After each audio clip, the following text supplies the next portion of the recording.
The wind screamed across the Montana plains like something alive and furious, minus 35 degrees Celsius. The kind of cold that turned spit to ice before it hit the ground. The kind of cold that didn't just kill, it erased you, made you part of the white nothingness that stretched from horizon to horizon under a moonless sky. Catherine Walsh stood at the kitchen window of her ranch house, one weathered hand wrapped around a mug of coffee that had gone cold an hour ago. 81 years old, 12 years a widow, 49 winters in this unforgiving country. She'd survived blizzards before, survived worse than blizzards. But something about tonight felt different, wrong, like the universe was holding its breath, waiting for something to break. The grandfather clock in the hallway struck 11. Each chime echoed through the empty house. Too many empty rooms, too much silence. Catherine had learned to live with silence, had made it her companion, her armor. But tonight the silence felt oppressive, heavy with anticipation. She set the spoon down, walked to the living room. Thomas's photo sat on the mantel, his marine dress blues crisp even in the faded snapshot. Gulf War veteran, medic turned rifleman, dead 12 years from a heart that finally gave out after carrying too much war. She touched the frame, said nothing. They'd said everything that mattered before he died. Next to Thomas's photo stood another, smaller, a young woman with wild red hair and a smile too big for church. Lily Morrison, dead 41 years, murdered 41 years. The math never changed no matter how Catherine tried to forget it. Summer 1983.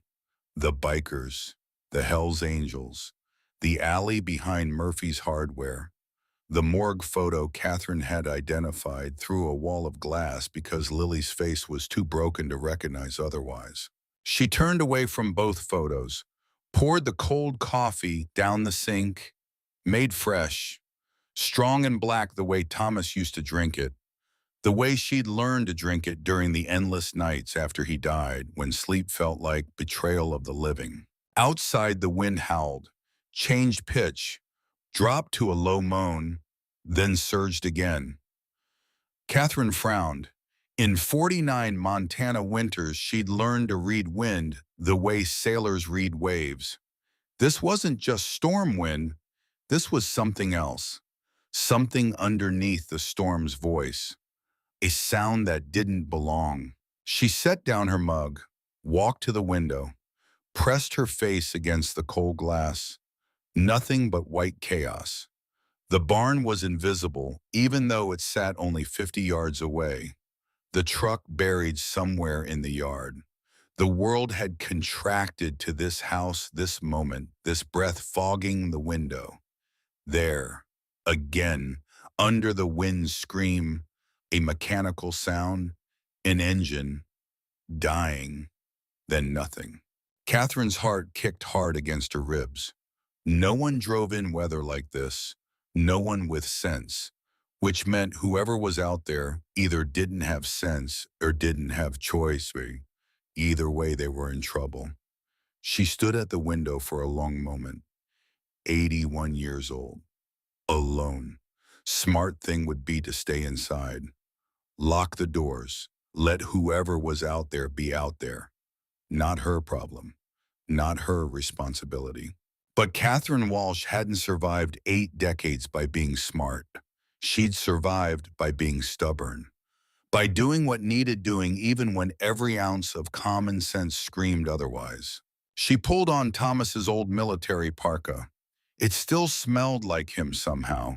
Motor oil and pine needles and the faint ghost of the cigars he'd smoked on the porch when he thought she wasn't watching. She laced her boots, the same ones she'd worn the day she'd pulled a breech calf from a frozen creek at 2 in the morning. The same ones she'd worn to Thomas's funeral. Good boots. They'd last longer than she would. The Winchester 12 gauge came off the rack by the door. Not loaded. Never loaded in the house. Thomas's rule. But the box of shells sat on the shelf above. She loaded 3 rounds, chambered 1, safety on. The weight of the gun in her hands felt right, familiar, comforting in a way that probably said something dark about her soul, but Catherine had made peace with the dark parts of herself years ago. She grabbed the maglite from the charging station, 4 pounds of metal and batteries that doubled as a club if needed, hit the power button. The beam cut through the darkness like a knife. The door fought her when she tried to open it. Wind pressure. She braced her shoulder against the wood and shoved. The door gave way. The cold hit her like a physical blow to the chest, took her breath, made her eyes water.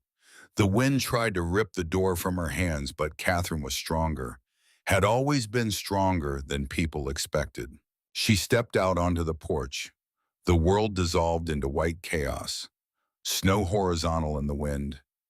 Visibility maybe 10 feet if she was lucky.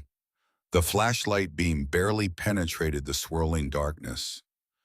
Catherine pulled the door shut behind her. No going back now. She swept the flashlight left, then right.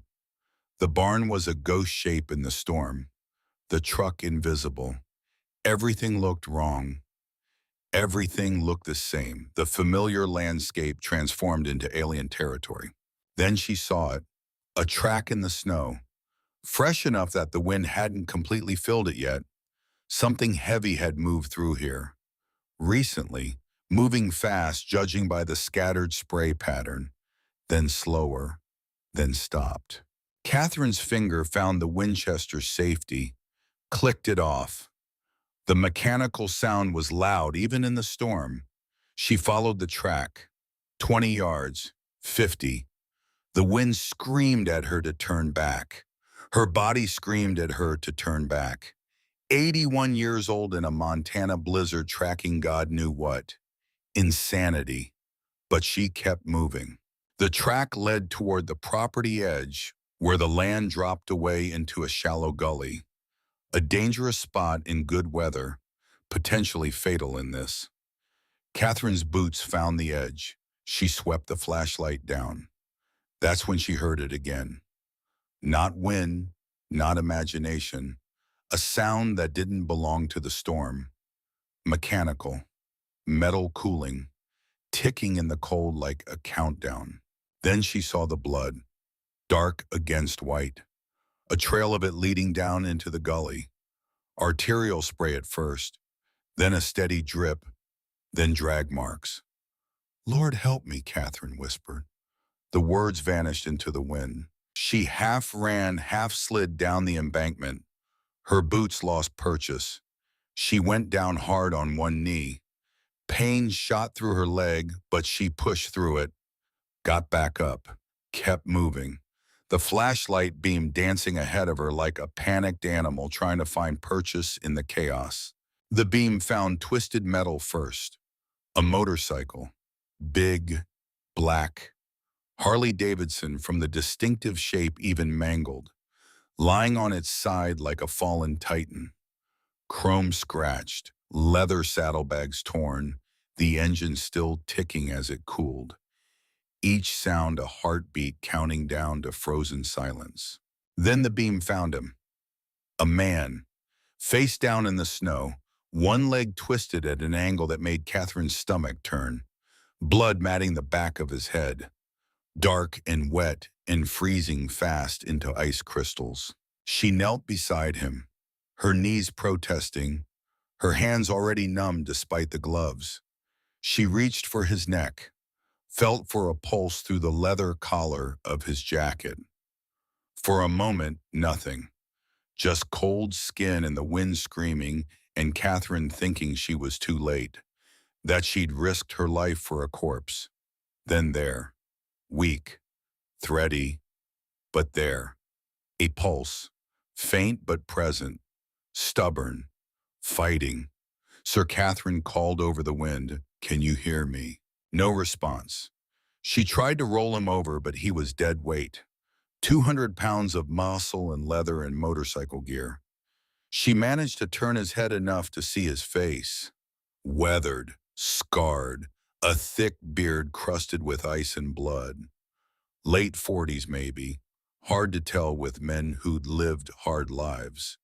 The kind of face that had seen violence and expected more. Catherine's flashlight swept down his body, taking inventory. Broken leg, definitely broken. Head wound, possibly concussion.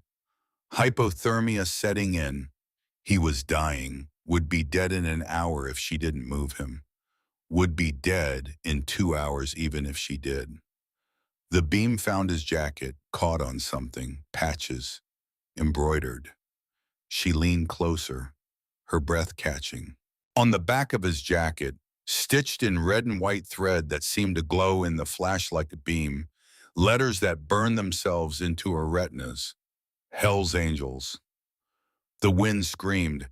Catherine's hand froze on the man's shoulder. Every muscle in her body went rigid. Hell's Angels. The words carved into her memory like scars. Montana. Summer 1983. Lily Morrison's laugh had always been too loud for church. That's what Catherine had loved about her. Lily didn't care what anybody thought. Wore her skirts too short and her lipstick too red, and danced at the county fair like nobody was watching. They'd been friends since third grade, closer than sisters, shared every secret, every dream, every disappointment, every joy. The bikers had come through town on a Tuesday, 20 of them, leather and chrome and engines that rattled windows 3 blocks away. They'd stopped at Murphy's Bar on Main Street, started drinking at noon. By nightfall, they were looking for trouble. Lily had been walking home from her shift at the diner. Wrong place, wrong time, wrong everything. They found her the next morning in the alley behind the hardware store. Broken ribs, shattered jaw, bruises that turned her face into something unrecognizable. She died 3 weeks later. Not from the beating, from the infection that followed, from the piece of her that they'd broken and seen that couldn't be fixed. The bikers had left town before sunrise. Nobody ever caught them. Nobody ever tried very hard. And Catherine Walsh had hated every single one of them ever since.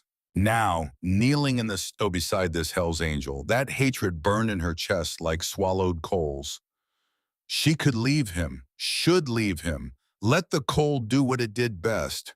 The storm would cover the evidence. By morning, he'd be just another winter casualty. Another fool who challenged Montana and lost. Who'd worn the wrong colors in the wrong place at the wrong time. Justice. After 41 years, delivered by the universe itself, Catherine started to stand, her decision made. This man had chosen his colors, had chosen to ride with murderers. That choice had consequences. Then he moved, just barely. His hand twitched, his fingers scraped against the ice, and he spoke. Please, the word came out broken, desperate, barely audible over the wind. Please, I have to find her. His eyes opened, just slits, but Catherine could see them in the flashlight beam. Blue, clear, filled with something that looked like hope struggling against darkness. My brother, I promised, right before he died. Have to find her. His hand reached out, grasping at nothing, at air, at possibility. Please, ma'am, I promised Connor. Then his hand fell back to the snow, his eyes closed, his breathing went shallow, irregular. The sound of a man slipping away. Catherine stood there, the wind howling around her, the cold seeping through her coat, through her skin, into her bones, into the marrow. Hell's Angels, Lily's broken face, this man's desperate plea, his brother's name on his lips. Her own hand trembled as she reached up, wiped ice from her eyes, or maybe tears, hard to tell in a blizzard. She thought of Thomas, what he would say, what he would do. Thomas, who'd been a medic before he was a rifleman, who'd saved enemy combatants in the Gulf because that was the oath he'd taken, save lives. Oh, Even the ones that maybe didn't deserve saving. She thought of Lily, the friend she'd lost, the grief she'd carried for 41 years like stones in her pockets, weighing her down, making every step harder. She thought of Ruth, the sister she hadn't spoken to in 18 years, the sister she'd been too proud to call, too stubborn to forgive. The sister whose letters sat unopened in a box in her dresser because pride was easier than vulnerability. This man had a brother, a promise, a mission, someone who died before he could complete it. Catherine had a sister and nothing but regret. Lord, forgive me, Catherine whispered into the storm. She holstered the flashlight in her belt, grabbed the man under his arms. I can't leave you. The next 20 minutes burned themselves into Catherine Walsh's memory with the intensity of a brand. She couldn't lift him. Not fully. He had to weigh 200 pounds, and most of it was muscle and leather and dead weight. She tried dragging him by his arms, made it 10 feet before her back screamed in protest. Before red spots danced at the edges of her vision, the cold was getting worse, the wind picking up. In another hour, they'd both be dead out here, frozen monuments to bad decisions and worse timing. Think, Maggie, think. Thomas's voice in her head, her old nickname. Nobody had called her Maggie in 12 years, but she could still hear him. Calm, practical. Think. Don't panic. Think. Her eyes found the motorcycle, then scanned the area. There. 20 yards away, the old equipment shed. She'd stored the broken door from the barn in there last fall, meaning to fix it, never getting around to it. Good oak, solid, heavy as sin, but it would work. She half ran, half stumbled to the shed, yanked the door open, found the barn door lying flat, dragged it out through the snow, pulled it across the frozen ground to where the man lay. Positioned it next to him. Then came the hard part. She grabbed him under the shoulders again, pulled, heaved. Her boots slipped on the ice. She went down on one knee, got back up, pulled harder, used her legs, her back, every ounce of strength in her 81-year-old body. Inch by inch, she rolled him onto the door. His broken leg twisted as he moved. Even unconscious, he groaned, a sound of pure agony that cut through the wind like a knife through cloth. I'm sorry, Catherine gasped. I'm so sorry, but I've got to move you. She found rope in the shed. Good strong hemp, the kind Thomas had used for everything. She looped it around the barn door, created a makeshift harness, put the rope over her shoulder, dug her boots into the snow, and pulled. The door didn't move. She pulled harder. Her boots carved furrows in the ice. Her back arched. Her teeth ground together. The door slid 6 inches, then a foot. Catherine Walsh pulled. 81 years old, pulling 200 pounds of unconscious biker through a Montana blizzard in minus 35-degree weather at 11:47 at night. Every muscle in her body screamed. Her lungs burned. Her heart hammered against her ribs like it was trying to escape. She pulled. 10 yards, 20. The house lights seemed impossibly far away. Miles instead of yards. Another galaxy instead of 50 feet. She fell, got up, fell again. On the third fall, she stayed down for a moment, gasping, her face pressed against the snow. The cold felt almost warm now. That was bad. That meant hypothermia. That meant giving up would be easy, would feel like mercy. She looked back at the man on the door, his face white, lips blue, not moving. Connor. He'd said his brother's name. Connor. Catherine had a sister named Ruth. She got up, pulled, 30 yards, 40. Her vision started to blur, red spots becoming black spots. her hands beyond numb. She couldn't feel her feet anymore, couldn't feel anything except the rope cutting into her shoulder and the cold and the knowledge that if she stopped, now they both died. 50 yards, the porch steps appeared in front of her like a miracle. She'd made it, somehow, impossibly. But she still had to get him up the steps, through the door. She unhooked the rope, grabbed him under the arms again, pulled him up the first step, the second, the third. Her heart felt like it might explode, like something vital would burst. Fourth step, fifth, the door. She kicked it open, dragged him across the threshold into blessed warmth. Then Catherine Walsh collapsed beside him on the floor, her chest heaving, her whole body shaking. For a full minute, she just lay there, breathing, alive, impossibly alive. Then she forced herself up. There was work to do. Catherine had learned field medicine from Thomas. He'd served as a combat medic in the First Gulf War before cross-training to infantry. Used to say the medical training saved more lives than the rifle ever could. She'd sewn up his hand when he'd cut it on barbed wire, set her own finger when she'd broken it in the barn door, delivered a breech calf at 2 in the morning with nothing but her hands in prayer.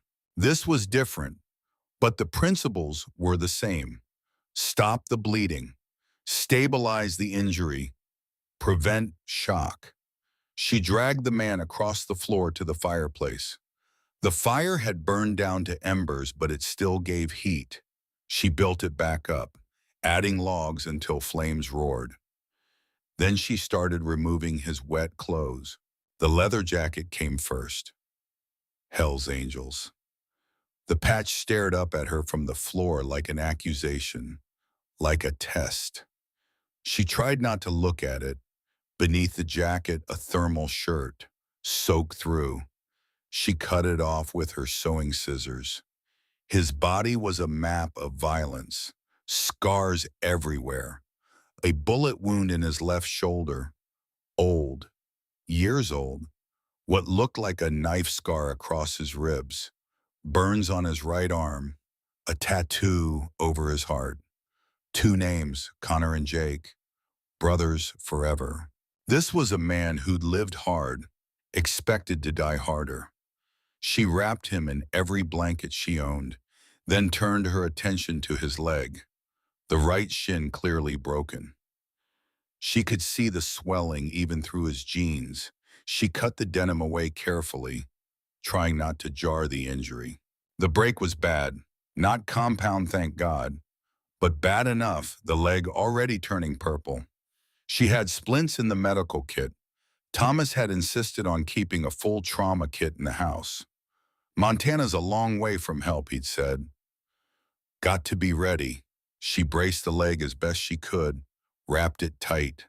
Not perfect, but it would hold until she could get him to a hospital, if the roads ever opened, if they both lived that long. The head wound was next. She cleaned it with antiseptic that made the unconscious man flinch. The cut was deep but not critical. Head wounds always bled like stuck pigs. She butterfly taped it closed, wrapped his head in gauze.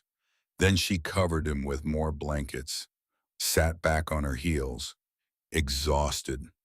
The clock on the mantel read 12:43, less than an hour since she'd heard the crash. It felt like a lifetime. She looked at the man's face. In the firelight with his eyes closed and his breathing steady, he looked almost peaceful, almost innocent. But the Hells Angels jacket on the floor told a different story. Catherine stood. Her whole body ached. She was 61 when Thomas died, and she'd felt ancient. Now at 81, she felt like she'd aged another decade in the last hour. She picked up the jacket, held it at arm's length like it might bite. On the inside, she found a wallet. Leather, worn smooth. She opened it. Montana driver's license. Jacob Mercer, age 47, 6'2", 210 pounds, organ donor. She kept looking. A photo fell out. Two young men, identical, twins, both in army uniforms, both smiling. One had his arm around the other's shoulder. She flipped it over, written in faded ink, Connor and Jake, Fort Benning, 1995. Brothers forever. Brothers, the word echoed in Catherine's mind. Connor, the name he'd said in the snow. She looked at the unconscious man by her fire, looked back at the photo. The man in the photo looked younger, hopeful, unbroken. The man on her floor looked like the world had tried to kill him and only partially failed. She tucked the photo back in the wallet, put the wallet on the table. Then she went to the kitchen and made coffee, strong and black, the way Thomas used to drink it. The radio sat on the counter. She turned it on. Static mostly. Then a voice broke through. Severe blizzard warning remains in effect through Friday. All roads in and out of the area are closed. Interstate 90 is impassable. Emergency services are suspended until conditions improve. If you are not in a secure location, seek shelter immediately. This is a life-threatening weather event. Friday, that was 3 days away. 3 days trapped in this house with a Hell's Angel. 3 days before she could get him to a hospital. 3 days before she could make him leave. Catherine sat at the kitchen table, put her head in her hands. What have I done, she whispered. But deep down she knew she'd saved a life, even if it was the life of a man wearing the same colors as the monsters who killed her best friend. She'd chosen mercy over justice, forgiveness over revenge, or maybe just humanity over hatred. She didn't know which, wasn't sure it mattered. The choice was made. He was alive, in her house, under her care. For 3 days they would be trapped together. A widow who'd lost her best friend to bikers, and a biker who'd lost his brother to the road.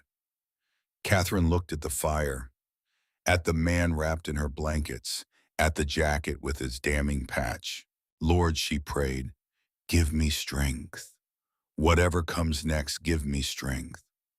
The fire crackled, the wind howled, and outside the Montana night held the world in its frozen grip.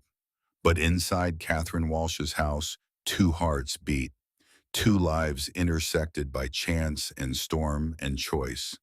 What happened next would change them both forever.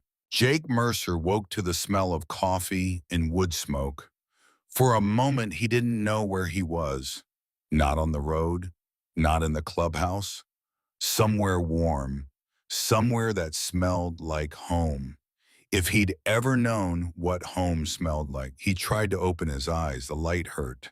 Firelight, flickering, warm. He tried to move. Pain shot through his right leg like lightning striking bone.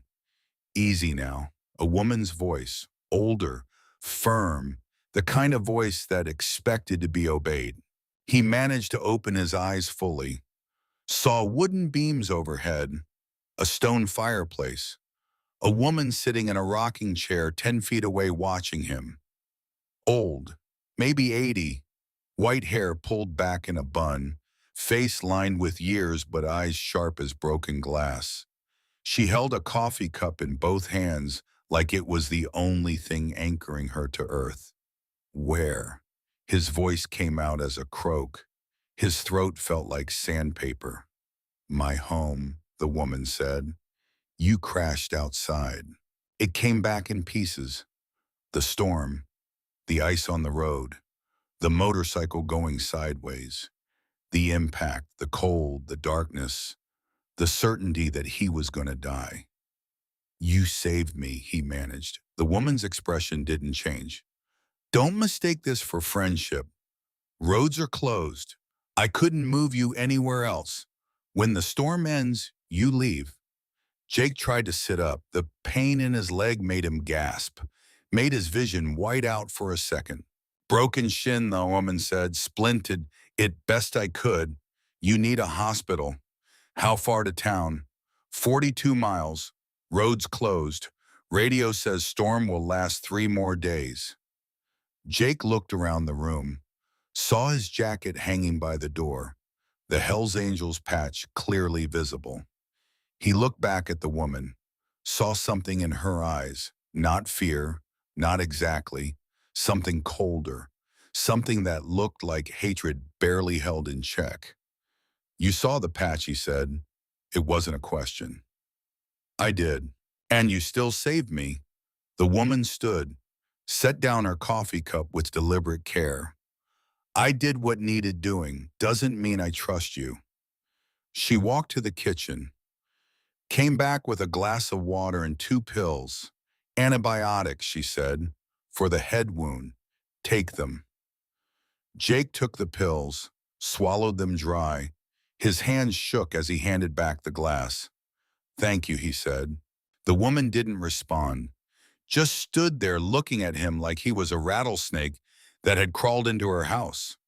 Dangerous, unwelcome, but too injured to kill just yet. What's your name, Jake asked.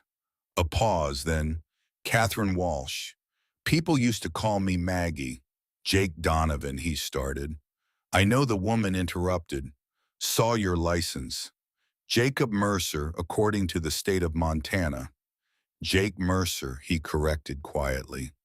Donovan was my birth name. Took my adoptive father's name when I was 8. Another pause. The fire crackled. The wind howled outside. Mrs. Walsh, Jake said. Miss, she corrected. I'm a widow.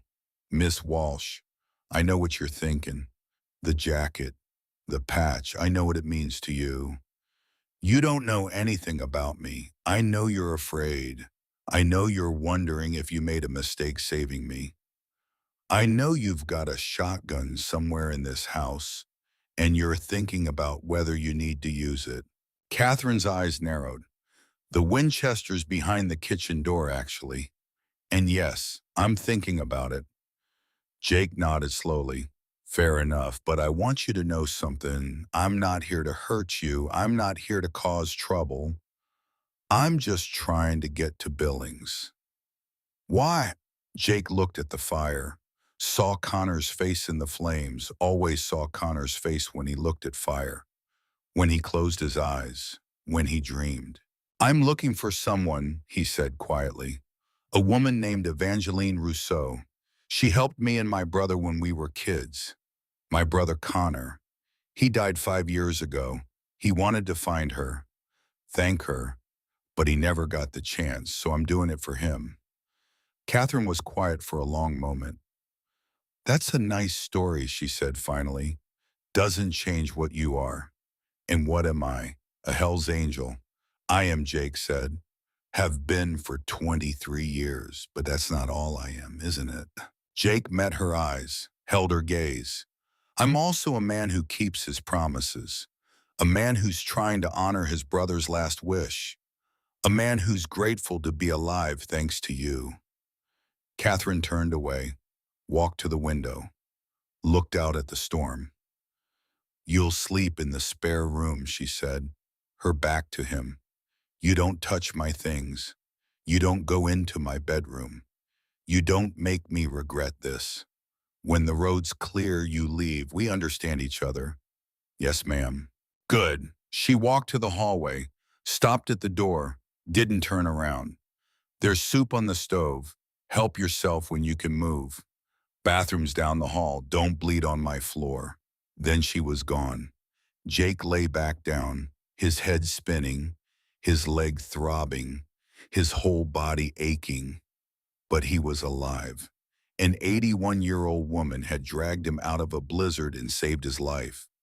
An 81-year-old woman who clearly hated everything he represented.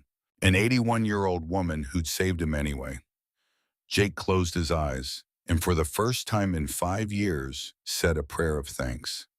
Catherine stood in her bedroom, her back against the closed door, her whole body shaking, not from cold, not from exhaustion, from fear, from rage, from something she couldn't name. There was a Hell's Angels in her house, in Thomas's house, sleeping in the guest room where Ruth used to stay when they were still speaking. She'd pulled him from the snow, dragged him 200 yards, saved his miserable life. Why? Because of a promise to a dead brother, because of the desperation in his voice, because she'd heard that same desperation in her own voice every time she thought about calling Ruth, every time she looked at the unopened letters in her drawer. Catherine walked to her dresser, opened the top drawer.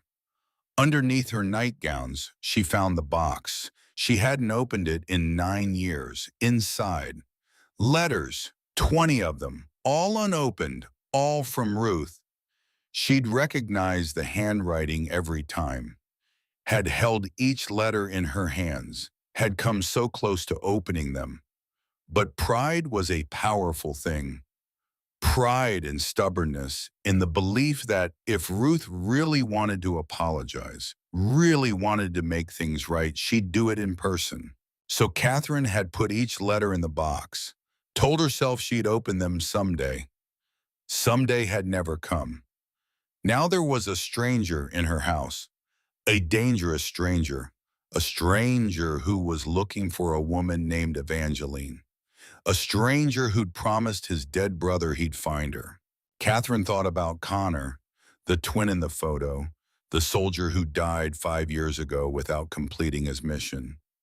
She thought about Ruth, the sister she hadn't seen in 18 years, the sister who might be dead for all Catherine knew. She closed the box, put it back in the drawer. Then she walked to her bed, lay down fully clothed, and stared at the ceiling until dawn. Morning came gray and bitter. The storm had eased but not stopped. Snow still fell, thick, relentless. Catherine woke at 5:30. Force of habit. Thomas used to say she had an internal alarm clock more reliable than any battery-powered nonsense. She made coffee first, always coffee first. Then she checked on the biker. Jake, she had to think of him by name now, she supposed, was still asleep or unconscious. Hard to tell. His breathing was steady, his color better than last night. The bandage on his head showed no fresh blood. She left him sleeping, went to check the generator. The power had gone out at some point during the night. Not unusual in storms like this. That's why Thomas had installed the diesel generator. Military surplus, built to run for weeks. Catherine pulled on her parka and boots, headed to the shed. The generator sat silent. She checked the fuel, full, checked the connections, all good. She hit the starter. Nothing. She tried again. Nothing, damn it. She opened the access panel, checked the fuel line, frozen solid. The diesel had gelled in the cold. She needed to heat it, get it flowing again. But that meant she needed help. You need a hand. Catherine spun around. Jake stood in the doorway of the shed, leaning heavily on a crutch he'd apparently fashioned from a broom handle and duct tape. His face was pale, his right leg splinted and wrapped, but he was upright. You should be in bed, Catherine said. Generator's down. You need heat. I can help. You can barely stand. I can use my hands. I've been working on engines since I was 12. Catherine wanted to refuse, wanted to tell him to go back inside, to stay out of her way, to stop being useful. But she needed the generator running, and pride didn't keep you warm in a Montana blizzard. Fine, she said, but if you pass out, I'm leaving you where you fall. Jake smiled. It transformed his face, made him look younger, almost kind. Deal. For the next hour, they worked together in silence. Jake diagnosed the problem. Not just the frozen fuel line, but a clogged filter and a loose connection in the starter. Catherine followed his instructions, heated the fuel line with a torch, changed the filter, tightened the connection. Jake's hands shook. His face went from pale to gray. Twice he had to sit down, but he didn't stop, didn't complain. When Catherine hit the starter the fourth time, the generator coughed, sputtered, then roared to life. "There you go," Jake said. He was breathing hard, sweating despite the cold. "You know your engines," Catherine said. "My old man hated bikes, so I learned everything about them. Rebellion through competence, huh?" "Smart," Jake laughed, then winced as the movement jarred his leg. "Come on," Catherine said. "Back inside before you fall over." She helped him to the house. He was heavier than he looked, and she was still exhausted from last night.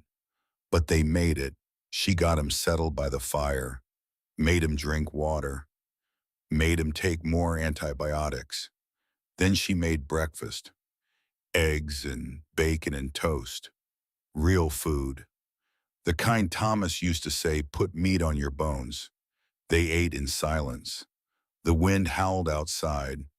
The fire crackled. Finally, Jake spoke. "Can I ask you something?" "Go ahead." "Why did you save me? Really?"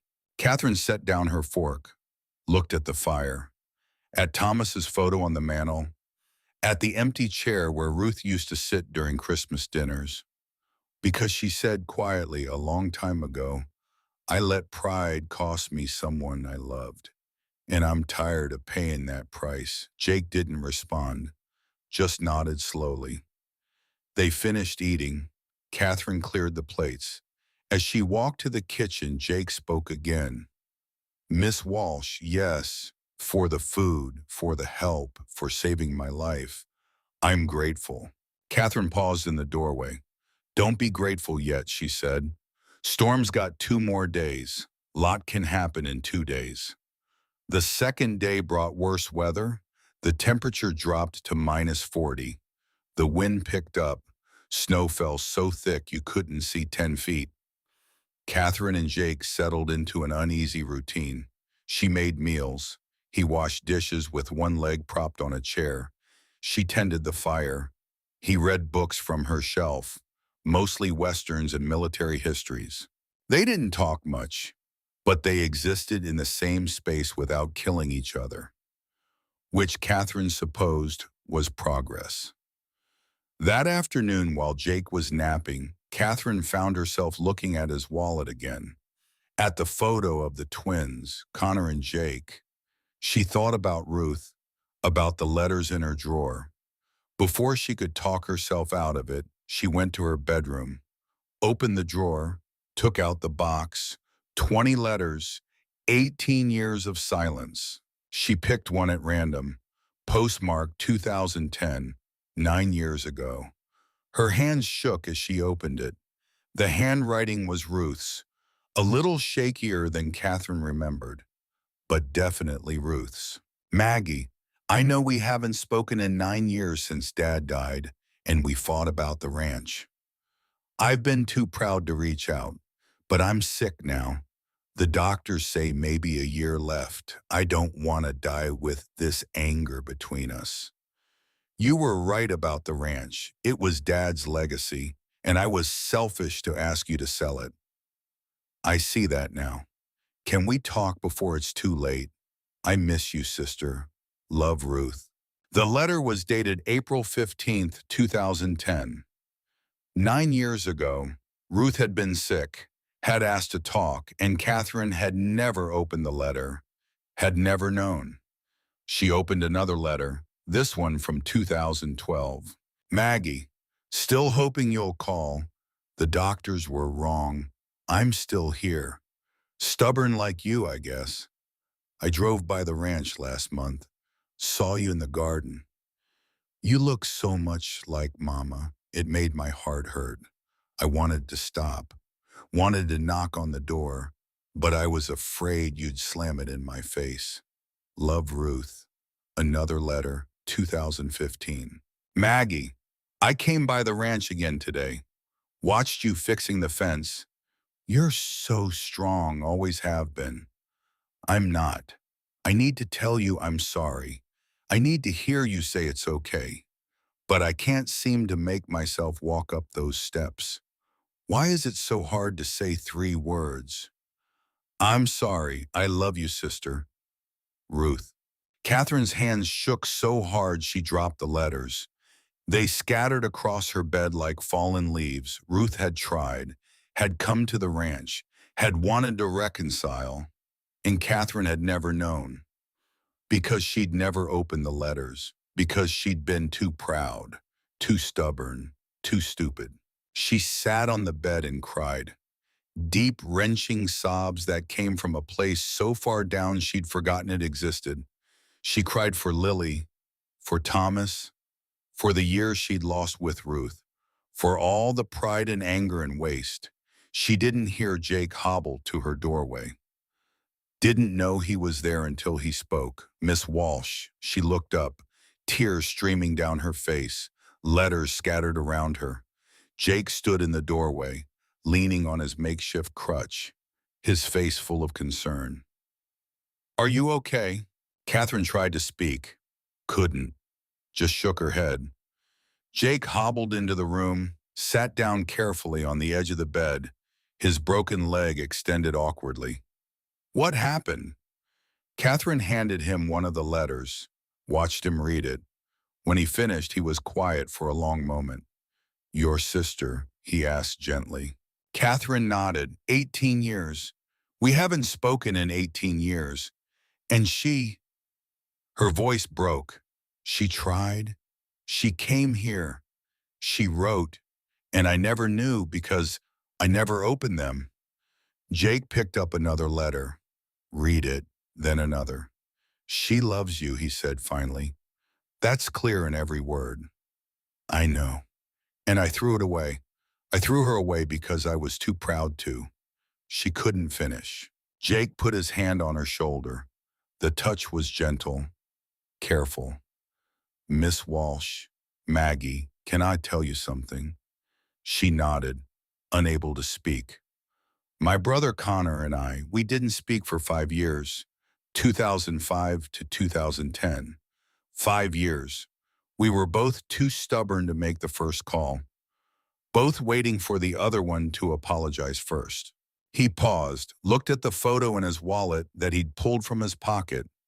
Then Connor got T-boned by a drunk driver running a red light, spent 2 weeks in a coma. The doctor said if he woke up, it would be a miracle. Jake's voice got rough. I sat by his bed every day, 12 hours a day, talking to him, telling him I was sorry, begging him to wake up so I could say it to his face. Did he? Catherine whispered. Yeah, he did. And the first thing he said was, I'm sorry too, brother. We both cried like babies, patched things up, had 4 good years before the cancer got him. Jake looked at Catherine. His eyes were wet. 4 years, that's what we got. And I'm grateful for every second. But I lost 5 years because of pride. 5 years I can never get back. He squeezed her shoulder gently. Your sister's still alive. These letters, the most recent ones only from last year, she's still trying, still hoping. Catherine looked at the scattered letters, at the words of love and regret and hope. What if it's too late, she whispered. What if she doesn't want to see me anymore? Then at least you'll know you tried. That's better than spending the rest of your life wondering. Catherine looked at this man, this Hell's Angel, this stranger who 2 days ago she'd hated on sight. How did you get so wise, she asked. Jake smiled sadly. Pain's a good teacher, long as you survive the lessons. They sat there for a while. The storm raged outside. The fire crackled in the other room. Finally, Catherine spoke. Jake, when this storm ends, I need to find Ruth. Then we'll find her. You said you were looking for someone too. Evangeline. Yeah, tell me about her and tell me about Connor. Really tell me. So Jake did. He talked for 2 hours about growing up in the orphanage, about being 5 years old and terrified and alone, about the woman with kind eyes who volunteered there, who always had time for two scared little boys. Eva, he said. She told us to call her Eva, said Mrs. Rousseau was too formal for friends. He talked about how Eva would read to them, how she'd bring them books and toys that the orphanage couldn't afford, how she'd listen to their dreams and never tell them they were impossible. Connor wanted to be a pilot, Jake said, smiling at the memory. Used to draw airplanes all the time. Eva would buy him model kits, helped him build them, told him he'd fly someday. Did he? Catherine asked. Yeah, Army helicopter pilot. Flew medevac missions in Iraq. Saved a lot of lives. Jake's smile faded. Eva left the orphanage when we were 7. Got transferred to another city. We never saw her again. But Connor never forgot her. Used to say when I grow up and make money, I'm going to find Miss Eva and buy her a house. That's sweet. Connor was sweet. I was the angry one. The fighter. Connor was good, you know. Just genuinely good. Jake pulled out the photo again, looked at his brother's smiling face. When the cancer got bad, right at the end, he made me promise.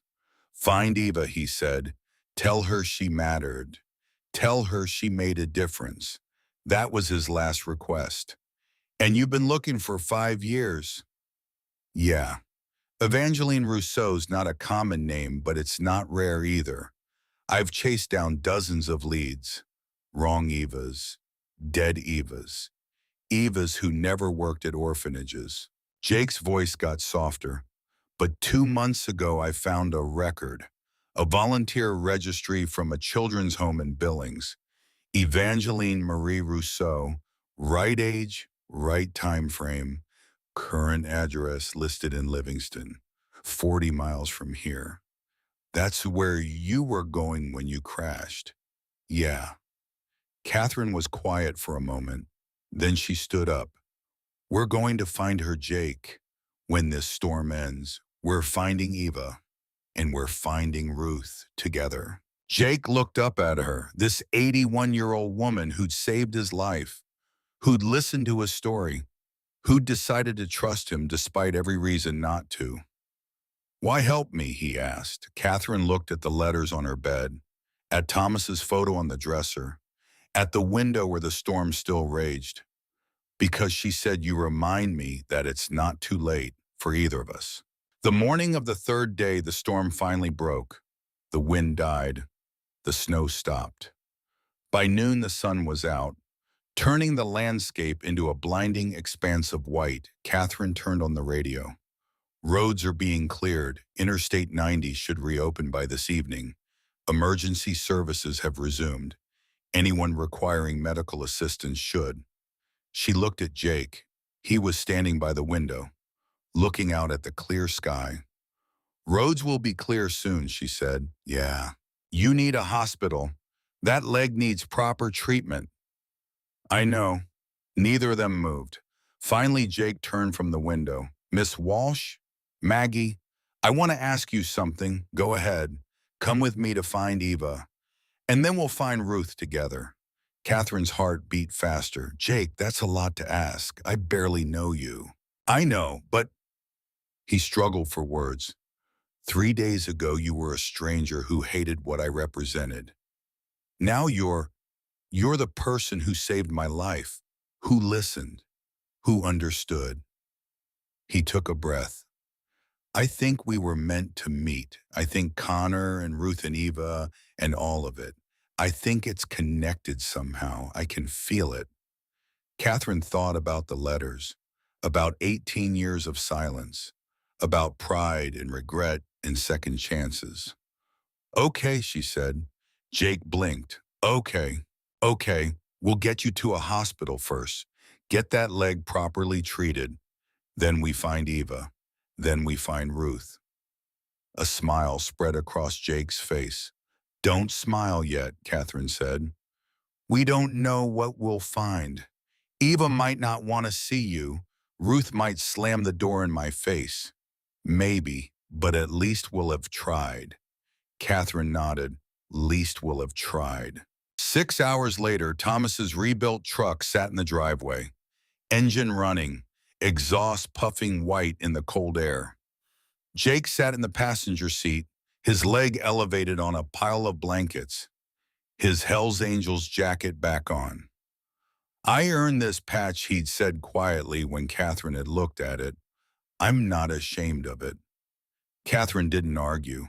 She was learning, slowly, that maybe the world wasn't as simple as she'd believed, that maybe monsters didn't always wear the faces she expected. She put the truck in gear, started down the long driveway toward the cleared road. Behind them, the ranch grew smaller in the rearview mirror.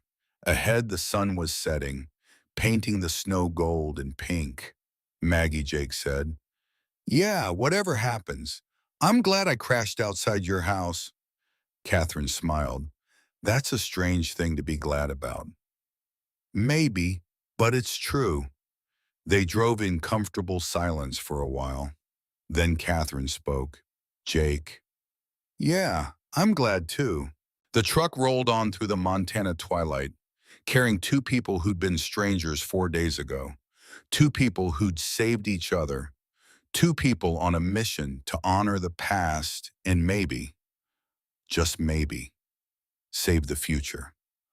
The road stretched ahead, uncertain and full of possibility. The Billings Regional Medical Center smelled like every hospital Jake had ever been in. Antiseptic and floor wax and desperation poorly masked by artificial air freshener. He sat on the examination table while a doctor, maybe 50, silver-haired, with the bearing of a man who'd seen everything, poked at his leg and made disapproving noises. "You said this happened 4 days ago," Dr. William Patterson asked, peering over his reading glasses. Jake looked at Catherine, who stood by the door with her arms crossed. She raised an eyebrow. "They'd agreed on a story. Stick to it. Storm came up fast," Jake said. "Crashed the bike. Miss Walsh here found me. Patched me up best she could." The doctor looked at Catherine with something approaching respect. "You set this yourself, field medicine," Catherine said. "My late husband was a Marine. He taught me a few things." "Well, you did a remarkable job. The break is clean, no complications. Whoever splinted this knew exactly what they were doing." He turned back to Jake. "You're fortunate. Another hour in that cold and we'd be talking about amputation instead of casts." Jake met Catherine's eyes. "Yeah, I'm fortunate." The doctor ordered x-rays, fitted Jake with a proper cast and real crutches, prescribed antibiotics and pain medication, told him to stay off the leg for 6 weeks minimum. "6 weeks," Jake said. "Doc, I can't. 6 weeks. Or you risk permanent damage." "Your choice, Mr. Mercer." 2 hours later, they walked out into the winter afternoon. Jake moved better with the proper crutches, even if his pride took a hit needing them. Catherine had parked the truck at the far end of the lot. As they walked, Jake noticed her scanning the area. Old habits, looking for threats. "Thomas teach you that?" he asked. "Situational awareness," Catherine said. "He said the most dangerous thing you can do is assume you're safe." They reached the truck. Jake hauled himself into the passenger seat, his new cast awkward and heavy. Catherine climbed behind the wheel, but didn't start the engine. So she said, "Livingston's 40 miles west. We could be there in an hour." Jake pulled out the paper where he'd written Eva's last known address, stared at it like it might disappear if he looked away. 127 Pinewood Lane, Livingston, Montana. 5 years of searching, hundreds of dead ends. And now, maybe, finally, the end of the road. "You scared?" Catherine asked. "Terrified." "Good, means it matters." She started the engine, pulled out of the parking lot onto the highway. They drove in silence for the first 20 miles. The landscape rolled past, endless white broken by dark stands of pine and the occasional ranch house set back from the road. Finally, Catherine spoke. "What will you say when we find her?" Jake had thought about this 1,000 times, rehearsed it in his head during long nights on the road. But now, with the moment approaching, his mind went blank. I don't know, he admitted. How do you thank someone for kindness you barely remember, but that changed everything? You tell the truth. That's all you can do. What if she doesn't remember us? What if we were just two more kids? Catherine was quiet for a moment. Then, Jake, I've lived 81 years. People remember kindness. Maybe not the details, maybe not the names, but they remember the feeling. And from what you've told me about Eva, those kids weren't just a job to her. Jake nodded, hoped she was right. They passed a sign, Livingston 15 miles. His heart started hammering. He'd faced down enemy combatants in Kandahar, had ridden with the Hells Angels through situations that would give normal people nightmares. But the thought of knocking on Eva's door made his palms sweat. Maggie, he said, yeah, thank you for coming with me. You didn't have to. Yes, I did, she said simply, because you're helping me find Ruth, and because, she paused, because I think we're doing this for each other as much as for them. Yeah, we are. Livingston appeared on the horizon, a small town, maybe 7,000 people, mountains rising behind it like sentinels, the kind of place where everybody knew everybody and strangers stood out. Catherine stopped at a gas station, asked for directions to Pinewood Lane. The attendant, a kid maybe 20 with a sparse beard, gave them a curious look. Pinewood, north end of town, take Main to Aspen. Hang a left, follow it till you see the old church. Pinewood's right after. They followed his directions. The town gave way to older houses, well-maintained but weathered. The kind of neighborhood where people had lived for generations. Pinewood Lane was a quiet street lined with modest homes, yards buried under snow, smoke rising from chimneys. 127 was halfway down the block. A small house painted pale yellow, white trim, a porch with a swing, a mailbox shaped like a bird. Catherine pulled to the curb across the street, put the truck in park. Neither of them moved. That's it, Jake said. His voice sounded strange in his own ears. You want me to wait here? Catherine asked. No, come with me, please. They got out, crossed the street. Jake's crutches crunched in the snow. Each step felt like walking underwater. At the front walk, he stopped. His hands were shaking. Catherine put her hand on his arm. I'm right here. Jake nodded, took a breath, moved forward. The porch steps were clear of snow. Someone had salted them recently. Jake made his way up carefully, his cast making him awkward. He stood at the door, raised his hand to knock, stopped. Connor, he whispered, I'm here, brother. I made it. Then he knocked. Footsteps inside, the sound of a lock turning. The door opened. A woman stood there. Not Eva. Too young, maybe 40. Dark hair pulled back in a ponytail. Kind eyes that looked tired. Can I help you? She asked. Jake's mouth went dry. I'm looking for Evangeline Rousseau. Is this still her residence? Something changed in the woman's expression.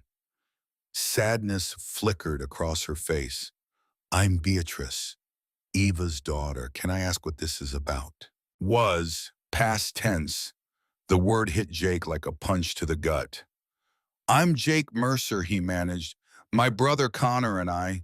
Your mother helped us when we were kids at the children's home. I wanted to. I needed to. He couldn't finish. The words stuck in his throat. Beatrice's expression softened. You're one of her boys from the home. Yes, ma'am. Beatrice looked at him for a long moment, then at Catherine, then back to Jake. I'm sorry, she said gently. Mom passed away 3 months ago. The world tilted. Jake felt Catherine's hand on his elbow, steadying him. 3 months, he whispered. November 14th. It was peaceful. She went in her sleep. Jake couldn't breathe. 5 years of searching, thousands of miles, dozens of false leads, and he'd missed her by 3 months. 3 months. I can see this is a shock, Beatrice said softly. Would you like to come in? Jake nodded, not trusting himself to speak. Beatrice led them into a small living room. Comfortable furniture. Photos covering every available surface. Shelves lined with books and knickknacks. Please sit, Beatrice said. Catherine helped Jake to the couch. He sat heavily, his crutches clattering to the floor. He barely noticed.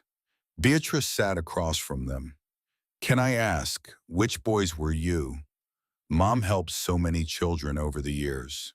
Mercer, Jake said. Jake and Connor Mercer. Twin boys. We were at the Riverside Children's Home in 1977. We were 5 years old. Beatrice's eyes widened. The twins, of course. Mom talked about you. Jake's head snapped up. She did, all the time, especially near the end. Beatrice stood. Wait here, please. She left the room. Jake sat in stunned silence. Catherine said nothing, just kept her hand on his arm. Beatrice returned carrying a large box, old cardboard reinforced with tape. She set it on the coffee table. Mom kept records, she said, of every child she helped. She hoped. She always hoped they'd come back someday.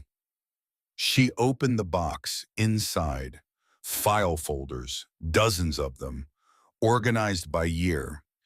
Beatrice pulled out a folder marked 1977 Riverside. Inside, photos, intake forms, notes in neat handwriting. And there, third page down, a photo of two 5-year-old boys, identical, scared eyes, holding hands. Underneath in Eva's handwriting, Jake and Connor Mercer, twin boys, so frightened, so brave. Arrived June 15th, 1977. Both extremely protective of each other. Jake tends to act out when scared. Connor withdraws, need extra patience and love. Jake stared at the photo. He barely remembered being that small, that vulnerable. Beatrice pulled out another page. More notes dated later, July 3rd, 1977. The twins are settling in. Jake got in a fight today defending Connor from an older boy. Had to explain that violence isn't the answer, but proud of his protective instinct. Connor drew me a picture of a bird. Said his mother used to watch birds before she died. My heart breaks for them. August 12th, 1977. Brought the boys model airplanes. Connor's face lit up like Christmas morning. Jake pretended not to care, but I caught him smiling when he thought I wasn't looking.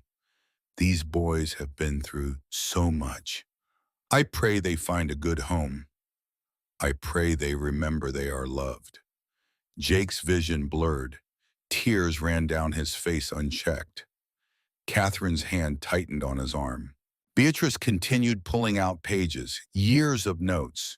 Eva had tracked them even after she'd left Riverside, had called the home to check on them, had celebrated when they'd been adopted together by a family in Idaho, had worried when the adoption had failed 2 years later and they'd gone back into the system. The last entry was dated September 1982. Lost track of the Mercer twins after they aged out of the system. Tried to find them, but no luck. I think about them often. Wonder if they remember me. Wonder if they know how special they were, how much they mattered.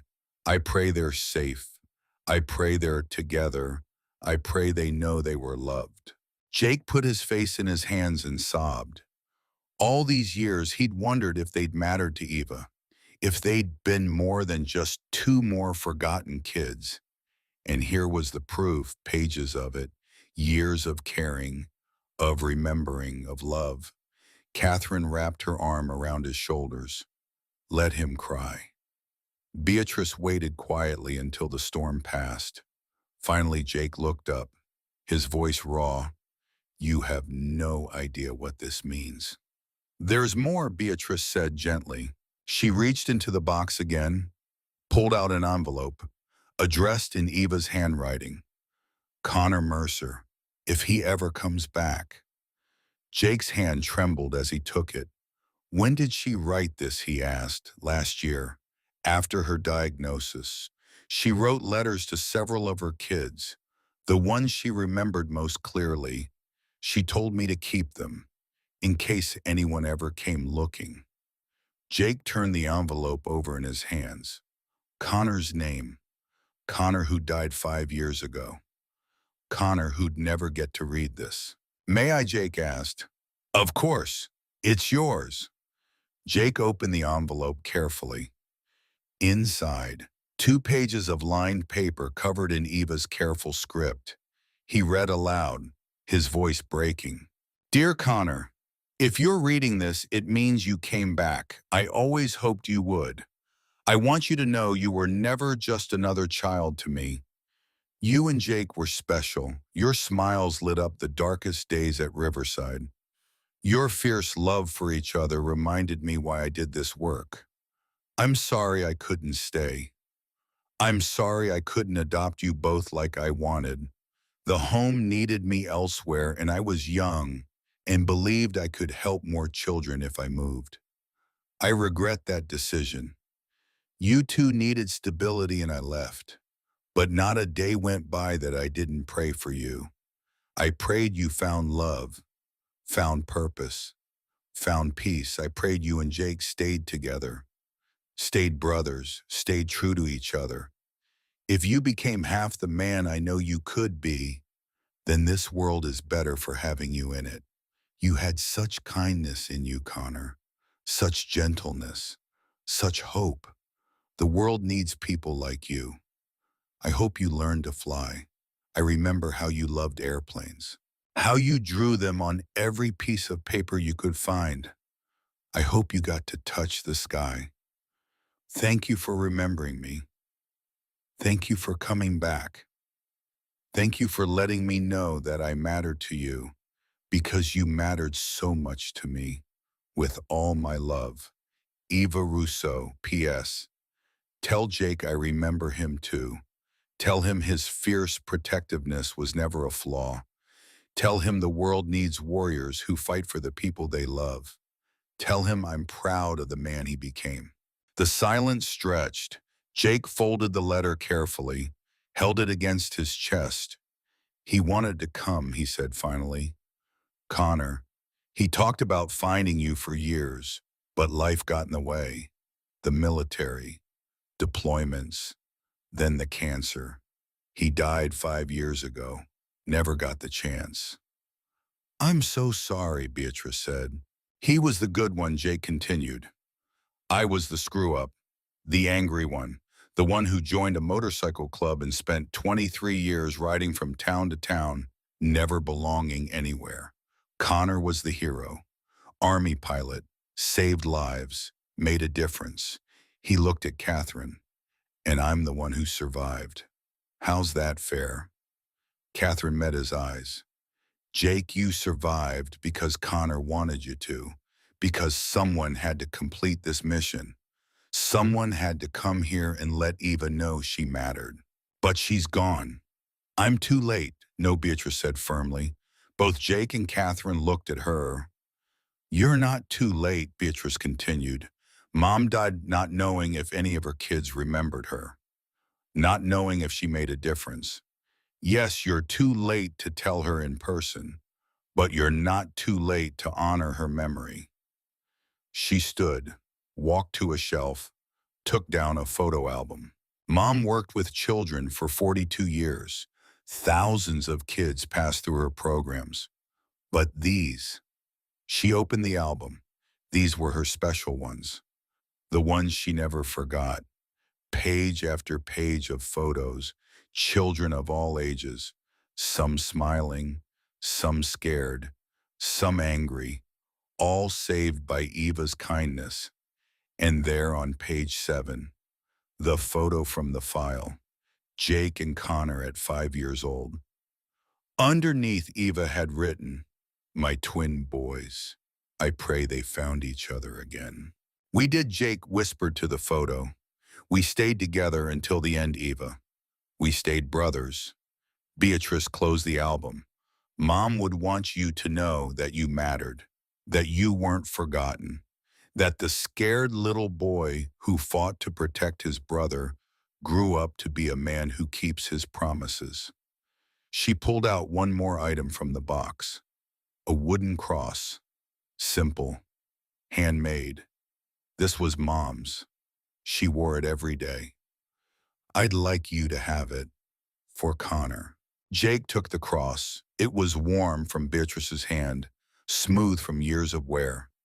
"I can't." "Yes, you can.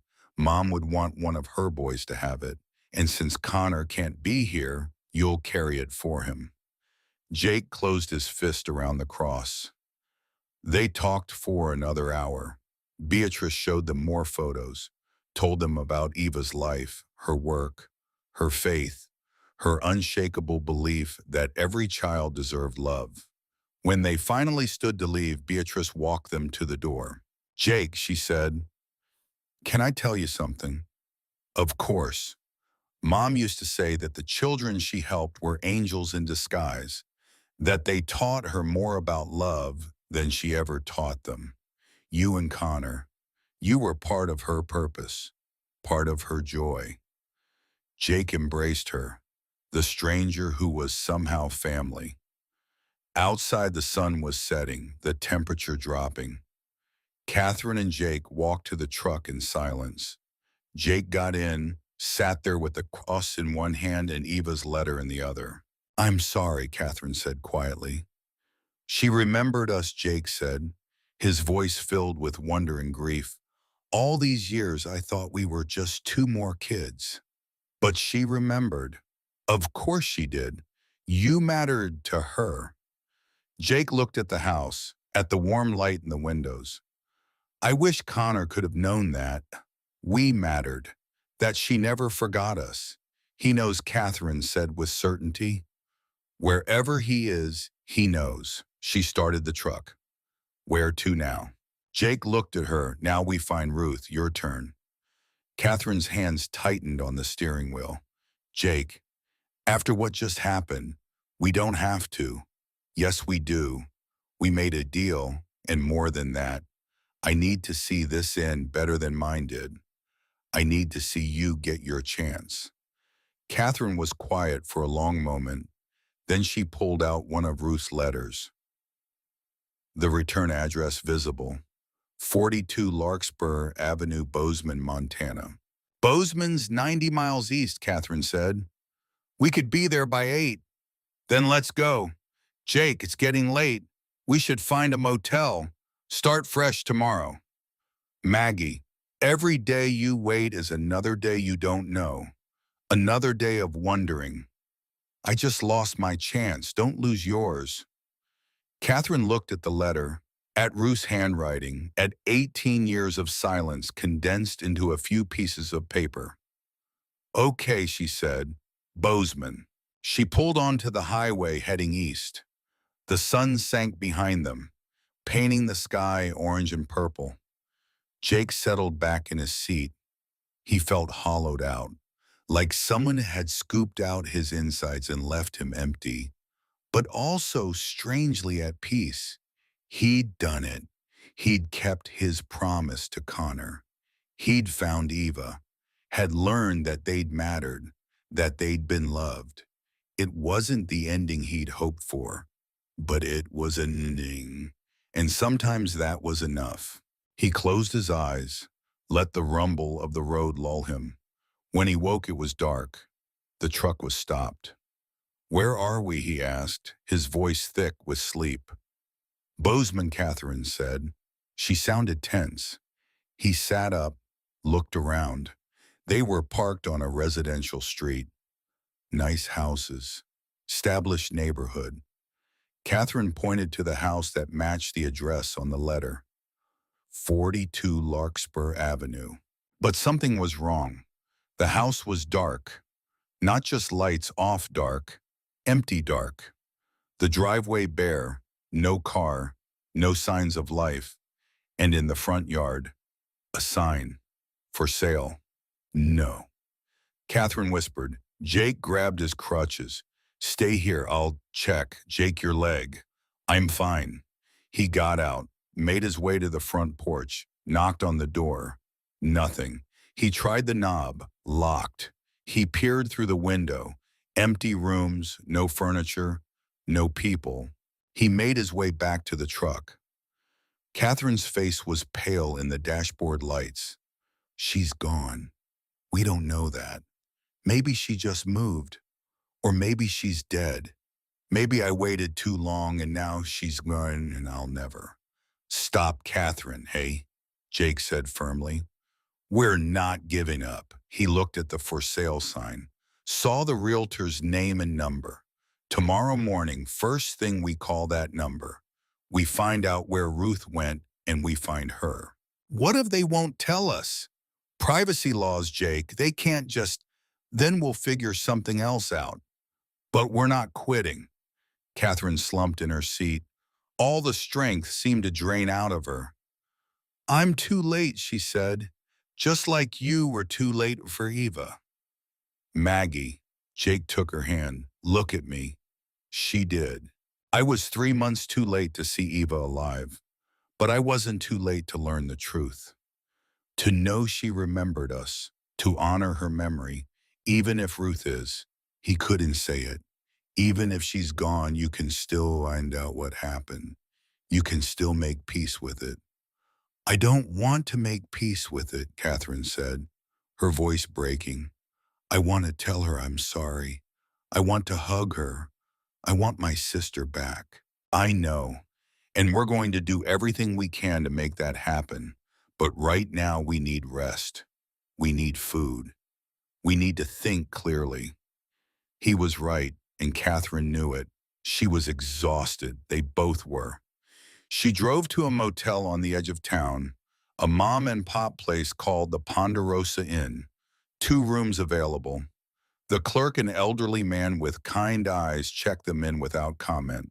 Their rooms were next to each other, clean but basic. Catherine helped Jake to his room, made sure he had his medication. Get some sleep, she said. We'll figure this out in the morning. But sleep didn't come easily. Catherine lay in bed, staring at the ceiling, thinking about Ruth, about all the years wasted, about pride and stubbornness and all the things she should have said but didn't. Around midnight, she heard movement in Jake's room, then his door opening. She got up, found him sitting on the curb outside, his cast propped awkwardly. Eva's cross in his hand. Can't sleep, she asked. Keep thinking about Connor. Wishing I could tell him about Eva, about the letter. Catherine sat down beside him. The night was cold but clear, stars visible despite the town lights. Tell him now, she said. Jake looked at her. He's not here. But tell him anyway. Say what you need to say.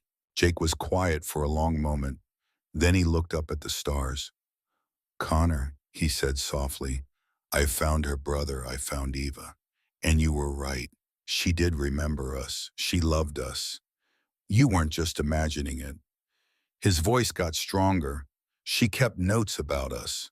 Photos. She wrote you a letter. It's beautiful, man. She told you she's proud of you, that you made a difference. Tears ran down his face. I wish you were here to read it yourself. I wish you could have heard her say it. But I'm telling you now, you mattered, Connor. You mattered to her. You mattered to me. You still matter. He pressed the cross to his heart. I'm going to carry this for both of us, going to remember that we were loved, that we weren't forgotten, that Eva Rousseau saw 2 scared little boys and loved them anyway. The night was silent except for the distant sound of traffic. Catherine put her hand on Jake's shoulder. He heard you, you think. I know. They sat there for a while, two broken people under a Montana sky, both searching for something they'd lost, both hoping it wasn't too late to find it. Finally, Catherine spoke. Jake, tomorrow when we call that realtor, what if they tell me Ruth's dead? Then we'll find out where she's buried. We'll visit her grave. You'll tell her you're sorry, and you'll know you tried. And if she's alive but doesn't want to see me, then at least you'll know. And knowing is better than spending the rest of your life wondering. Catherine nodded. You're right, besides, Jake said with a small smile. You didn't drag me out of a blizzard just to give up now. I don't feel strong. Strong people rarely do. That's what makes them strong. They went back inside. This time sleep came easier. The next morning, Catherine called the realtor at 8 sharp. A woman answered, friendly voice, professional. Bozeman Premier Properties, this is Jennifer. Yes, hello, I'm calling about the property at 42 Larkspur Avenue. It's listed for sale. Oh yes, beautiful home. 3-bedroom, 2-bath, recently renovated kitchen. Are you interested in viewing it? Actually, I'm trying to locate the previous owner, Rosalind Walsh. It's a family matter. A pause. I'm sorry, but I can't give out personal information about our clients. I understand, but this is urgent. Ruth is my sister. We've been out of touch for many years. I need to find her. Another pause.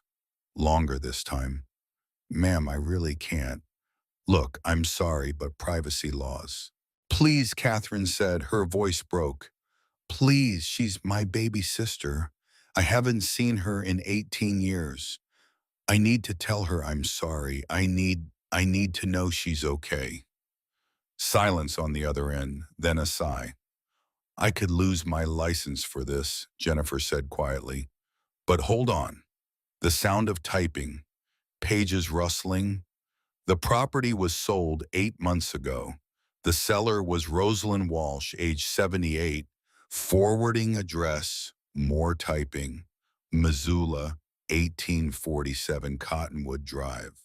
Catherine's heart leaped. She's alive. As of 8 months ago, yes. That's all I can tell you. Thank you. Thank you so much, I hope. Jennifer said. I hope you find her. I hope it goes well. Catherine hung up, looked at Jake, who'd been listening. Missoula, she said. She's in Missoula. How far? 200 miles, 4 hours maybe. Jake stood, grabbed his crutches. Then what are we waiting for? 2 hours later, they were on the road. Catherine drove with white knuckles. Every mile closer to Missoula was a mile closer to answers. To Ruth, to the moment that would define the rest of her life. Jake sat quietly, watching the landscape roll by. He'd texted Ironside last night, told him what had happened, where he was.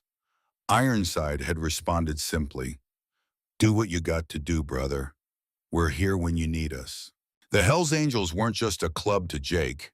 They were family, had been for 23 years. But sitting in this truck with Catherine on this impossible quest to heal old wounds, this felt like family too. They stopped for gas in Deer Lodge, grabbed coffee and sandwiches, kept moving. Missoula appeared on the horizon around 2 in the afternoon, bigger than Billings or Bozeman, college town, young people everywhere. Catherine followed GPS to Cottonwood Drive, a quiet neighborhood, older homes, trees bare for winter. 1847 was a small ranch-style house, yellow siding, red door, flower boxes on the windows empty, now but clearly tended. A car sat in the driveway. Someone was home.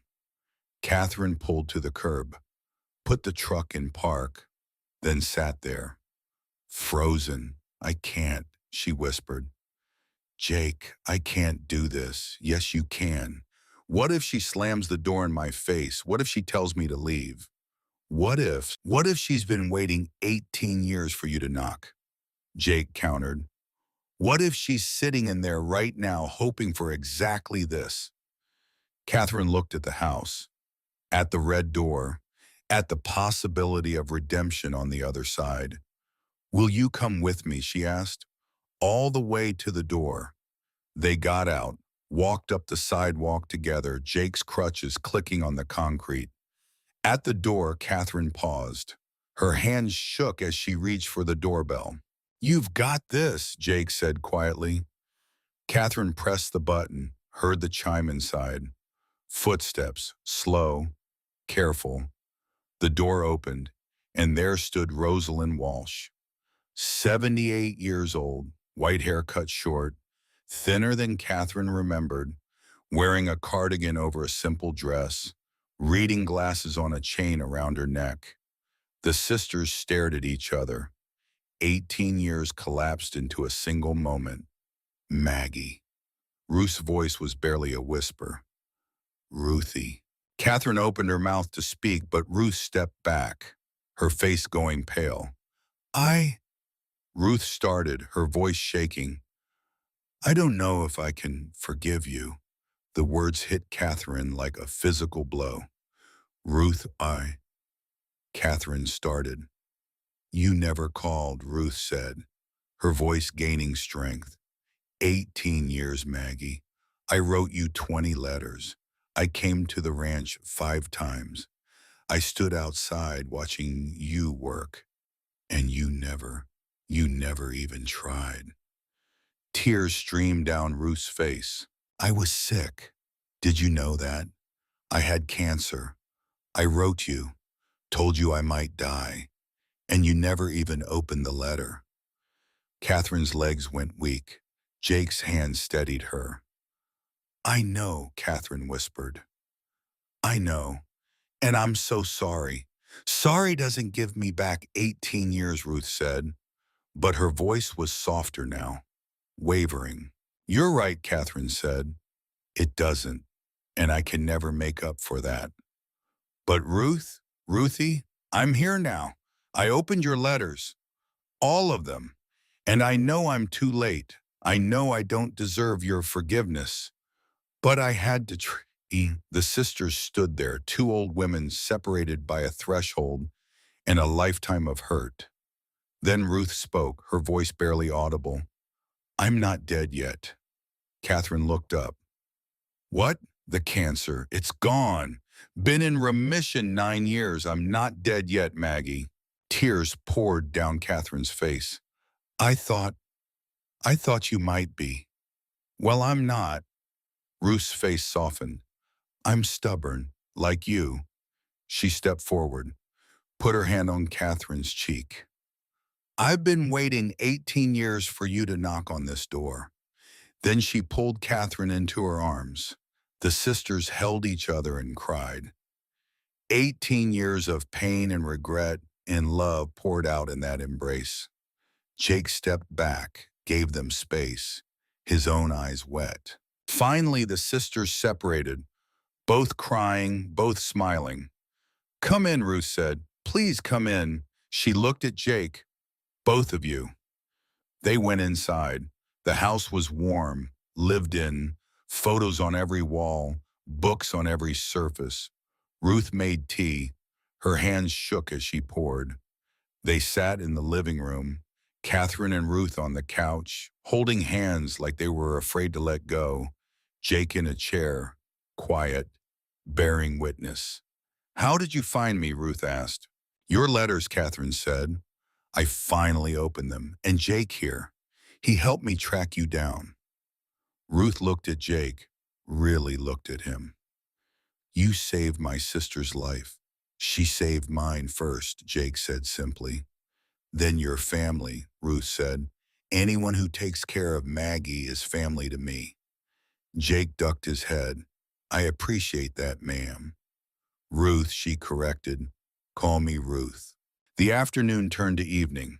Ruth made dinner, simple food, pot roast and potatoes and vegetables from her summer garden, preserved and frozen. They ate together, talked, laughed, cried a little more.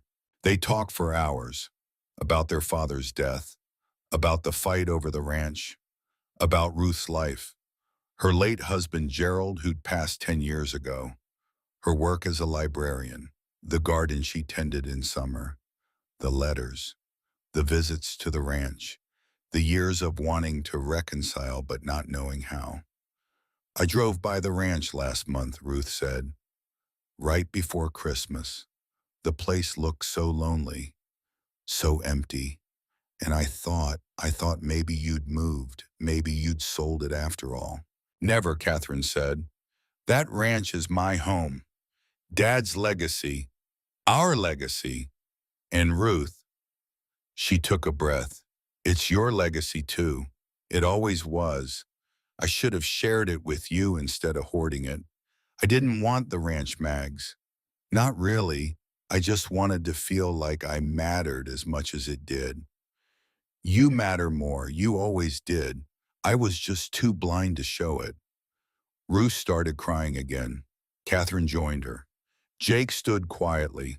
I'm going to step outside, give you two some privacy. Jake, wait, Catherine said. Ruth, I need to tell you something about Jake, about how we met. And she did.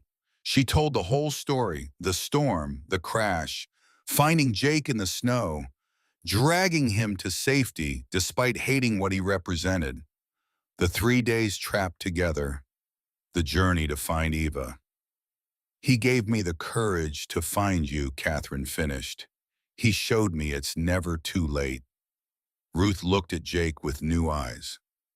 Then you're not just family, Ruth said. You're a blessing. Around 8, Jake's phone rang. Ironside, brother, just checking in, you good? Yeah, we found her, Catherine's sister.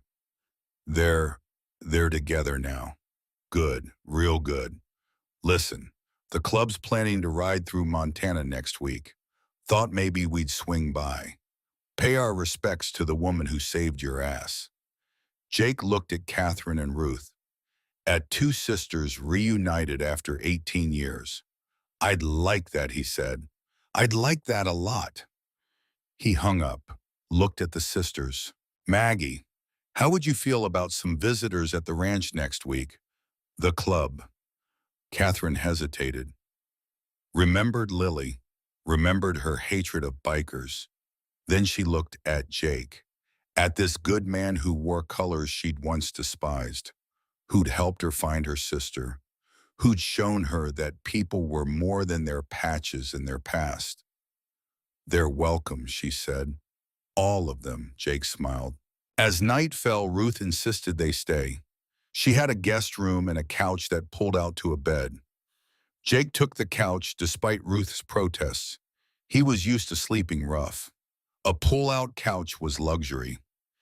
Catherine and Ruth stayed up late, talking, sharing memories, building bridges over the canyon of 18 years. Jake lay in the dark, listening to their voices in the other room, the sound of laughter, of healing. He thought about Connor, about Eva, about promises kept even if they came too late. He touched the cross around his neck. Eva's cross, a reminder that love endures, that kindness matters, that the scared little boy he'd been had grown into a man who kept his word. We did it, Connor, he thought. We finished the mission. And for the first time in 5 years, Jake Mercer slept without nightmares. In the other room, Catherine and Ruth finally said goodnight. Catherine lay in Ruth's guest bed, comfortable, safe, home. She thought about the storm, about finding Jake, about the impossible journey that had led her here. Thank you, Thomas, she whispered, for teaching me to save lives, for teaching me about second chances. She closed her eyes, smiled, and slept peacefully for the first time in 12 years. Outside Montana, winter held the world in its frozen grip, but inside 2 houses in 2 towns, warmth had returned, promises kept, Sisters reunited, families forged from strangers in storm. February came to Montana with the reluctance of something not quite ready to let go of winter. The snow persisted but softer now, less vindictive. The temperature climbed above zero most days. Spring was still months away, but you could feel it waiting in the wings. Jake Mercer stood on the porch of the Walsh Ranch. His cast had come off 3 days ago. The doctor said he was lucky. The leg healed clean. 6 weeks of following orders for once in his life. He touched the cross around his neck. Eva's cross. Thought about Connor, about promises and roads that led places you didn't expect. Behind him, the screen door opened. Catherine stepped out, 2 steaming mugs in her hands. Coffee. Always coffee. Morning, she said. Morning. Ruth's making breakfast. Says you're too skinny. Jake smiled. Your sister says that every morning. Well, you are too skinny. Catherine handed him a mug, and she's right. They stood together in comfortable silence, watching the sun come up over the eastern fields, the land that had been in Catherine's family for 3 generations, the land that Ruth had wanted to sell 18 years ago, the land that had nearly destroyed their relationship. Now Ruth was inside making breakfast, had been living at the ranch for 2 weeks, just temporarily she'd said at first, but her house in Missoula had a buyer. The paperwork was in motion. Temporary was becoming permanent. Jake had stayed too, just until my leg heals, he'd told himself at first. But the leg was healed now, and he was still here. They coming today, Catherine asked. Yeah. Ironside said noon. You nervous? A little. You. Catherine took a sip of coffee, looked out at the ranch, at the barn where Thomas had taught her to deliver calves, at the fence line she'd mended alone for 12 years, at the driveway where a Hell's Angel had crashed into her life and changed everything. No, she said, I'm not nervous. The rumble of motorcycles arrived at 11:45. Jake heard them before he saw them. That distinctive Harley sound, 10 bikes coming up the long driveway, chrome gleaming in the winter sun. Catherine stood on the porch, Ruth beside her, Jake halfway between the house and the yard, his hand instinctively going to the cross around his neck. The bikes circled once, then cut their engines. Silence fell. Ironside dismounted first. Massive man, gray beard down to his chest, eyes hidden behind mirrored sunglasses. He pulled them off, looked at Jake, then smiled. Reaper, you look good, healthy, feel good.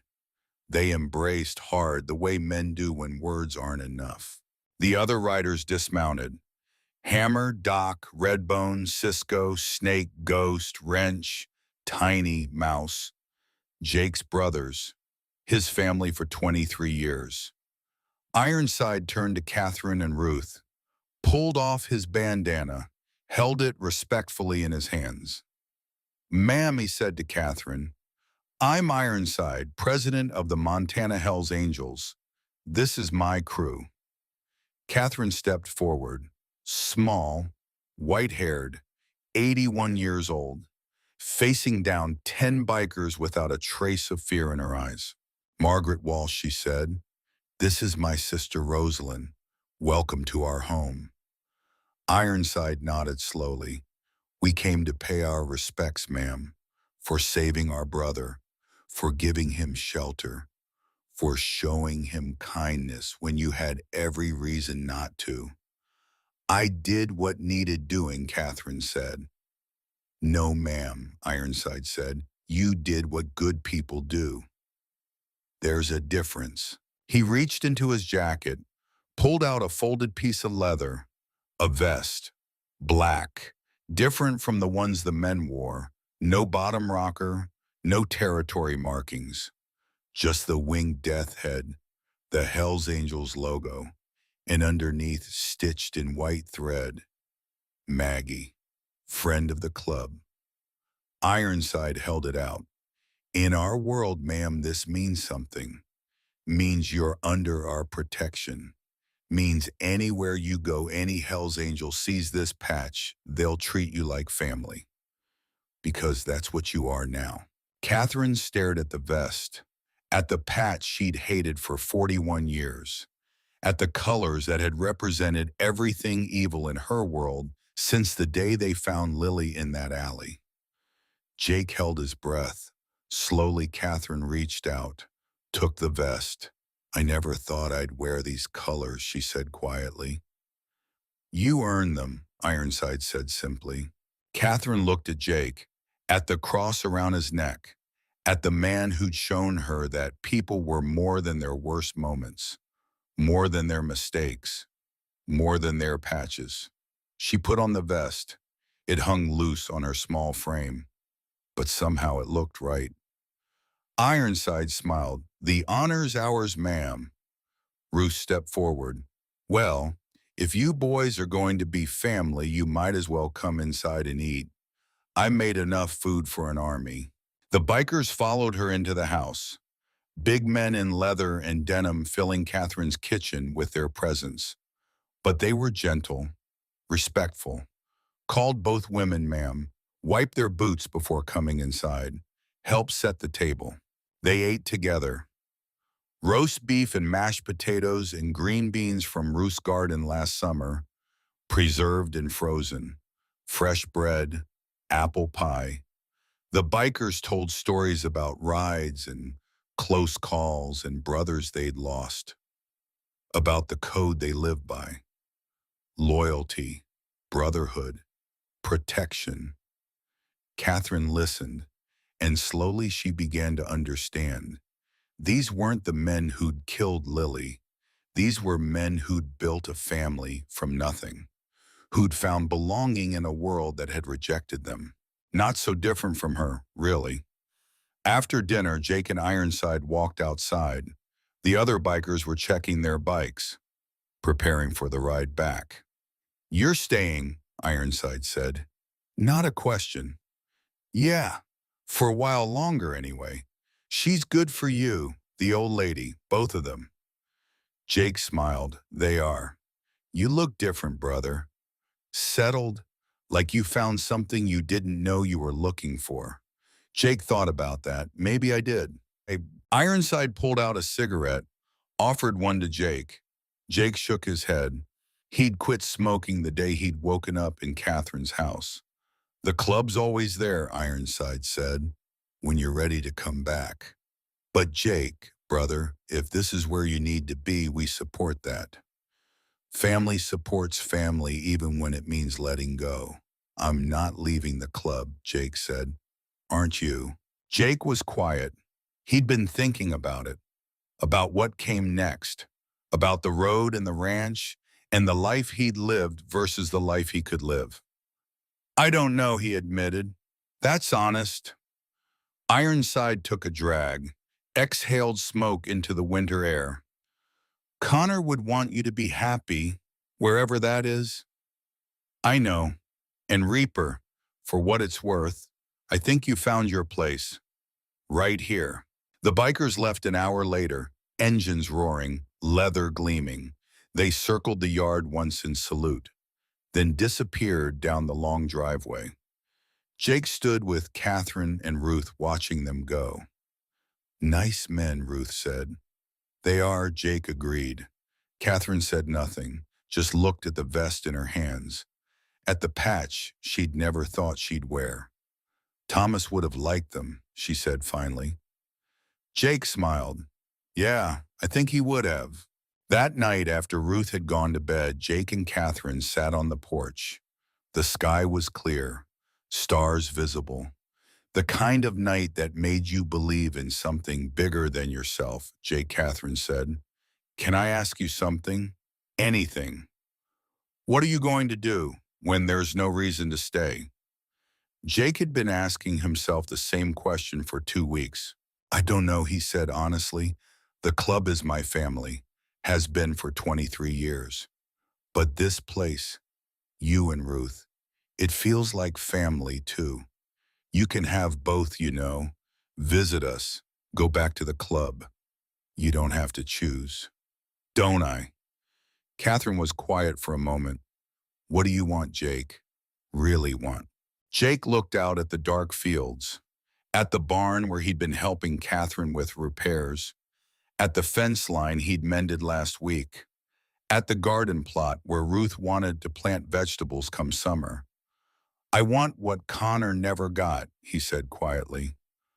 I want a home, not just a place to sleep, but a real home, with people who know my name, who care if I come back at night. He stopped, shook his head. Sounds foolish.